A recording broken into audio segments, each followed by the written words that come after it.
నమస్కారం. నా పేరు కేతిరెడ్డి జగదీశ్వర్ రెడ్డి. తమిళనాడు తెలుగు యువశక్తి వ్యవస్థాపక అధ్యక్షుడిని, అంతేకాకుండా Telugu film producers council of Andhra Pradesh అధ్యక్షుడిని.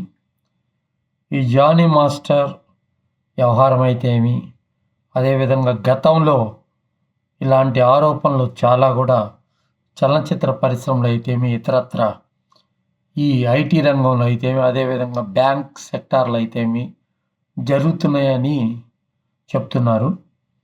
దీనికి ఏంటంటే, మారుతున్న సమాజాన్ని బట్టి ఇప్పుడు ఉన్న వ్యక్తులు ఆ రకంగా బిహేవ్ చేస్తున్నారు కాబట్టి ఆడవాళ్ళపై ఈ లైంగిక దాడులు ఎక్కువైనాయని చెప్పవచ్చు. దీనికి నేను కోరేది ఏంటంటే, రేవంత్ రెడ్డి గారిని ఒక విన్నపం చేస్తున్నాను. మలయాళం ప్రభుత్వం ఒక రిటైర్డ్ జడ్జి నేతృత్వంలో ఒక కమిటీని వేసి, ఆ కమిటీ ద్వారా అంటే దాంట్లో కొంతమంది మెంబర్స్ని, శారద గారు ఇట్లాంటి వాళ్ళందరినీ మెంబర్స్గా వేసి అఫీషియల్ కమిటీ, రిటైర్డ్ జడ్జి కమిటీని వేసి చలనచిత్ర పరిశ్రమలో ఇప్పుడు కాదు, ఎప్పుడైనా గతంలో నుంచి జరిగిన అన్యాయాల్ని వాళ్ళు వచ్చి మనస్ఫూర్తిగా చెప్పుకుంటే ఆ వ్యక్తుల మీద చర్యలు తీసుకునే దానికోసం ఒక కమిషన్ వేయడం జరిగింది. అటువంటి కమిషన్ వేసి కొన్ని చట్టాలు చేసి, షూటింగ్ జరిగే స్పాట్లలో అయితేమి, అదేవిధంగా వర్క్ స్పాట్లు అయితేమి, ఇతరత్ర ఎక్కడ కూడా సీసీ కెమెరాలు కంపల్సరీ ఉండాలా అని చెప్పేసి రూల్స్ పెట్టాల్సినంత అవసరం అయితే ఉంది. సోషల్ మీడియా అయితేమి, ఇతరత్ర ఏదైతేమి, వీటి ప్రభావం ఎక్కువగా ఇప్పుడు యువత మీద ఉంది కాబట్టి వాళ్ళ ఆ విధంగా వాళ్ళ ఈ రకంగా కూడా ప్రవర్తిస్తున్నారని చెప్పవచ్చు. దీన్ని మనం అందరం కూడా, మానవ సమాజం అందరం కూడా ఖండించాల్సినంత అవసరం అయితే తప్పకుండా ఉంది. దీనికి పరిష్కార మార్గం అనేది కొంతమంది వ్యక్తులు చేసినంత మాత్రాన జరిగిపోయేది ఏముండదు. ప్రభుత్వాలు దీనికి తగిన విధమైన చట్టాలు అయితే ఏమి, ఇతరత్ర అన్నీ కూడా తీసుకురావాల్సినంత అవసరం ఉంటుంది. ఈరోజు మన ఉదాహరణకు చెప్పాలంటే, జానీ మాస్టర్కి కేంద్ర ప్రభుత్వం బెస్ట్ కొరియోగ్రాఫర్ అవార్డు ఇచ్చింది. ఇప్పుడు వారిపైన ఇక్కడ పెట్టిన కేసులు చాలా, ఆ సెక్షన్లు చాలా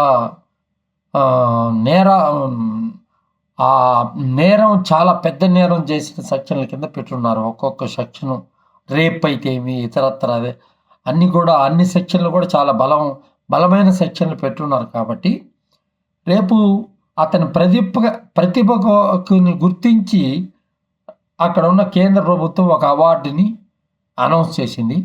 ఆ అవార్డు కూడా కమిటీ కూడా ఈ కేసు విచారణ ముగించే వరకు ఆ అవార్డు కూడా డిస్ట్రిబ్యూషన్ ఇవ్వకూడదని, దాన్ని ఆపాలని, అదేవిధంగా ఆయనకి ఏ రకమైన సినిమా ఛాన్సులు లేకుండా చర్యలు చేపట్టాలని సినిమా అసోసియేషన్, డ్యాన్సర్ అసోసియేషన్ అయితేమి, అదేవిధంగా ప్రొడ్యూసర్ల సంఘం అయితేమి ఒక నిర్ణయం తీసుకోవాల్సినంత అవసరం అయితే తప్పకుండా ఉంది. ఇలాంటి మనం జరిగినప్పుడే మాట్లాడుకుంటున్నాం, కానీ వీటికి శాశ్వత పరిష్కారాలు అనేవి కేవలం మనం కూర్చొని మాట్లాడినంత మాత్రాన కాకుండా ప్రభుత్వం యొక్క ఇన్ఫ్లుయెన్స్ దీనిపైన ఖచ్చితంగా ఉండాల్సినంత అవసరం అయితే ఉంటుంది. అదేవిధంగా పూనం కౌర్ అనే ఒక ఆర్టిస్టు డైరెక్టర్ త్రివిక్రమ్ శ్రీనివాస్ మీద ఒక ట్వీట్ చేయడం జరిగింది.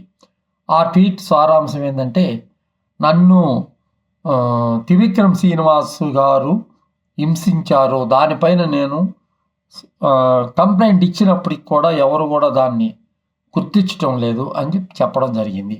అమ్మా, నువ్వు కేవలం బొంబాయిలో కూర్చొని ట్విట్టర్ ద్వారా వేదికగా చేసుకునే కంటే నువ్వు ఇక్కడికి వస్తే మేమందరం కూడా నీకు సహాయం చేసేదానికి సిద్ధంగా ఉన్నాం. ఎంత పెద్ద వ్యక్తులైనా కూడా మహిళ పట్ల విచక్షణారహితంగా నడుచుకోకూడదు అనేది అందరి ఉద్దేశం. మేము సమాజహితంగా పనిచేస్తాము. సమాజహితంగా ఉండే కార్యక్రమాలని ఎక్కువగా కూడా మేము చేపట్టడం జరుగుతుంది.